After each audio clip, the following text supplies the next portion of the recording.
নমস্কার বন্ধুরা, আমার চ্যানেলে আপনাদের স্বাগত জানাই।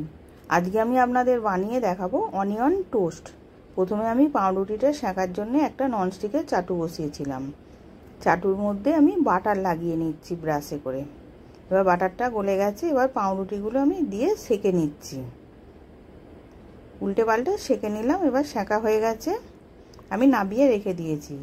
এবার কড়ার মধ্যে তেল দিলাম, বাটার দিলাম, এবার রসুন কুচি দিলাম,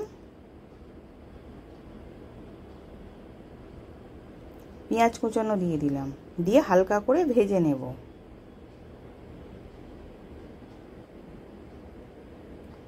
এবার হালকা করে ভাজা হয়ে গেছে।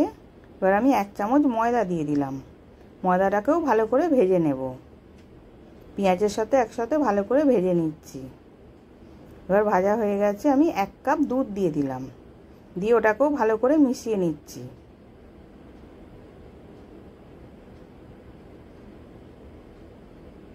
এবার ওর মধ্যে আমি অরিগানো, চিলি ফ্লেক্স, ধনেপাতা কুচোনো, চিজ, স্বাদ মতন নুন, গোলমরিচ গুঁড়ো দিলাম, দিয়ে ওটাকেও ভালো করে মিশিয়ে নেব।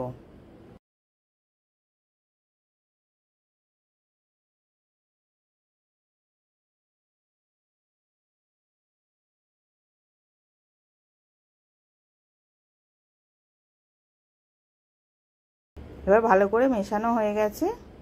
এবার আমি নাবিয়ে একটা পাউরুটি নিলাম।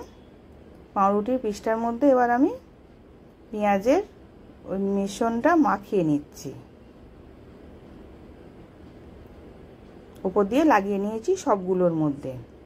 এবার ওর মধ্যে আমি অরিগানো দিলাম উপর থেকে, একটুখানি চিলি ফ্লেক্স দিলাম, আর ধনেপাতা কুচি দিলাম, দিয়ে আমি সার্ভ করেছিলাম। আশা করছি ভিডিওটা ভালো লেগেছে। আমি হাজির হব আর এক নতুন রেসিপির সাথে।